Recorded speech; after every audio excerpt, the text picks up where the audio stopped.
दिल्ली विधानसभा चुनाव में आम आदमी पार्टी को हार का सामना करना पड़ा है। दिल्ली में 27 साल के बाद बीजेपी सरकार बनाने जा रही है।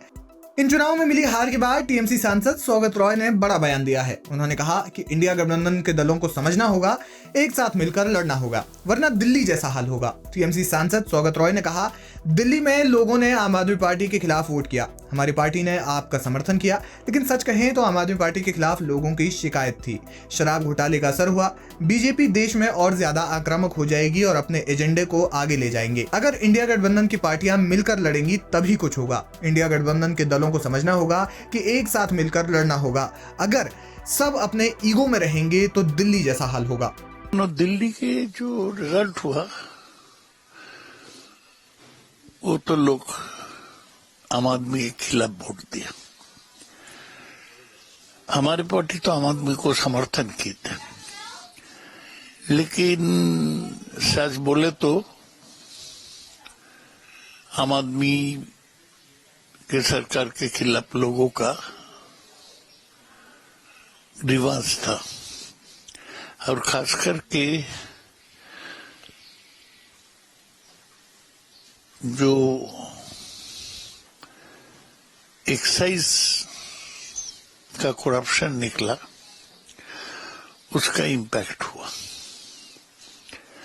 बीजेपी बहुत कोशिश किया, वो जीत गया। अभी सारा देश में वो और भी एग्रेसिव बनेगा। वो अपना जो एजेंडा है और भी पुश करने का कोशिश करेगा।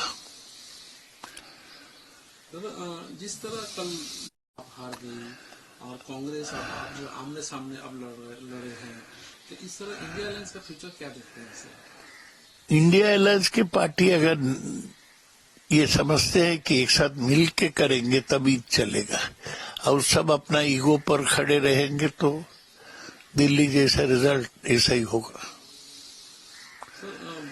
शुभेंद्र हमारी है, आप 2026 में बंगाल की बात है। नहीं, बंगाल में तृणमूल ही जीतेंगे।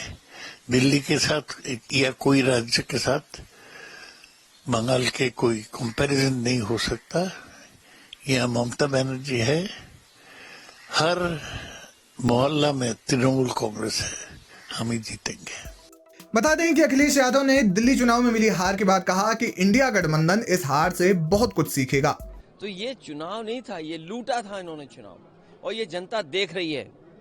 ये पीडीए के लोग, पीडीए समाज के तमाम मतदाता देख रहे हैं कि उनके साथ क्या भेदभाव हो रहा है। जो लोग मिल्कीपुर जीत करके कोई संदेश देना चाहते हैं, अयोध्या की हार मिल्कीपुर की जीत बराबर नहीं कर सकती है। अयोध्या की हार हमेशा हमेशा के लिए अयोध्या की हार रहेगी, वो बदला नहीं हो सकता मिल्कीपुर की जीत।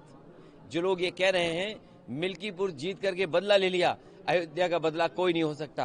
अयोध्या की जनता ने अयोध्या में जिताया था, ये चुनाव भी जीत जाते, लेकिन इन्होंने बड़े पैमाने पे बेईमानी की है। एक में जीत सकते हो, लेकिन इस तरह की जो काम किया है वो 403 में आपकी 420 ही नहीं चलने वाली आने वाले समय में। चुनाव आयोग पता नहीं जग रहा है, सो रहा है, कहां चला गया, इसकी चिंता हमें और आपको दोनों को मिलकर करनी चाहिए। भैया जी, पहले हरियाणा और आप दिल्ली में क्या वो सीट जीते हम लोग? सर, लेकिन कांग्रेस खिलाफ चुनाव लड़ी, आगे भविष्य क्या देखते हैं? इंडिया गठबंधन मजबूत होगा। नहीं, लेकिन हरियाणा इंडिया गठबंधन और मजबूत होगा। हम और आप लोग अपनी कई बार हार से बहुत कुछ सीखते हैं। हार से सीखना ही आने वाले समय के लिए रास्ता बनाता है। और सच्चाई तो यह पत्रकार साथियों, अगर आपको याद हो, चुनाव शुरू होने से पहले मिल्कीपुर का मैंने कहा था कि पत्रकार साथियों आपको जरूर आना चाहिए। ये महाकुंभ की तरह 144 वर्षों बाद ये उपचुनाव हुआ है। ऐसा उपचुनाव आपको 144 साल बाद ही देखने को मिलेगा। आपने ये मौका, आपसे ये मौका खो दिया, चूक गया। इसलिए मैं आपके माध्यम से कहना चाहता हूं, लोकतंत्र के जांबाज लोग जिन्होंने ये चुनाव जिताया है, उन्हें प्रमाण पत्र मिलना चाहिए, उन्हें सम्मान मिलना चाहिए। लोकतंत्र जांबाज के नाम पर उन्हें सम्मान देने का काम कोई ना कोई तो करे उनका। हरियाणा और दिल्ली रीजन वो भी मानते हैं। देखिए, मैंने आपसे कहा, हारने के बाद बहुत कुछ सीखने को मिलता है, और हमें उम्मीद है आने वाले समय में इंडिया गठबंधन और मजबूत दिखाई देगा। इसके साथ ही शिवसेना नेता संजय राउत ने तंज कसते हुए कहा कि इतनी छोटी सी बात इन बड़े बड़े राजनीति करने वालों को क्यों समझ नहीं आ रही है कि आपस में लड़ने से बीजेपी को फायदा होता है। ये दोनों की जिम्मेदारी है, सिर्फ कांग्रेस की जिम्मेदारी नहीं है। कांग्रेस एक राष्ट्रीय पार्टी है, उनके लोग भी चाहते होंगे कि हमारा भाई कोई दिल्ली प्रदेश में जगह हो, हमारी कोई सीटें यहाँ लड़ना चाहिए अस्तित्व के लिए। तो ये आम आदमी पार्टी और कांग्रेस पार्टी दोनों की जिम्मेदारी है कि बैठकर सीट शेयरिंग या क्या करना है क्या नहीं करना उस बारे में बात करनी चाहिए थी एक दूसरे के साथ। आपने अलग अलग चुनाव लड़के दोनों हार गए। ये मुझे लगता है देश के साथ घात हुआ है, देश के साथ। उमर अब्दुल्ला जी का जो बयान है मैं उससे सहमत हूं, हम भी यही कहते रहे कि लड़ते रहो और मोदी जी को भाजपा को विजय करते रहो। हम लड़ेंगे ये तो चाहते हैं बीजेपी, हम आपस में लड़ते रहे और उसका फायदा बीजेपी को हो।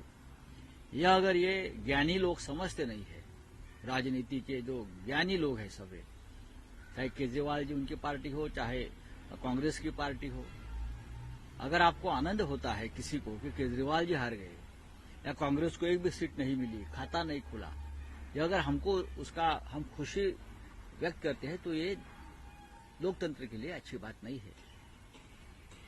मैं बार बार कहूंगा, ये उद्धव ठाकरे साहब का भी कहना है, हमारे पार्टी चीफ, कि जब तक हम लड़ते रहेंगे तब तक हम तानाशाही का पराभव नहीं कर सकते, उनको हम पराजित नहीं कर सकते। ये अगर हम नहीं समझ पाते हैं तो हम राजनीति नहीं करनी चाहिए देश में। इंडिया अलायंस का अभी फ्यूचर क्या है? देखिए, भारतीय जनता पार्टी का कोई फ्यूचर नहीं है। ये जो है ये सूजन है। कोई एक्सीडेंट होता है तो अपना बॉडी सूज जाते हैं, अरे हमको लगता है क्या बॉडी बढ़ गई उसकी। ये सूजन है, ये ईवीएम से है या पैसे से है, दहशत से है। ये टेम्पररी है, ये पीरियड जाना चाहिए। अब 10 साल हो गए, अभी आने वाले दिनों में धीरे धीरे ये सूजन उतर जाएगी। इस देश को हम सब लोग जो है अपोजिशन में जरूर आगे लेकर जाएंगे।